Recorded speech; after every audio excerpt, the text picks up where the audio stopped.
কলেমার দাওয়াত দিতে গিয়ে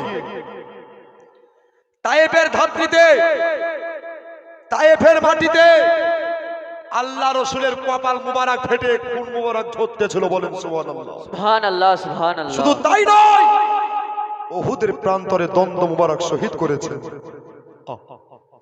ব্রাদার, দয়ার নবী মুস্তাফা সর্বপ্রথম একজন মহিলাকে কলেমা পড়িয়েছিলেন।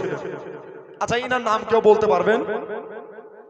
এই দেখো, সুবহানাল্লাহ, মানে এদিকে জীবনী চলে। সুবহানাল্লাহ।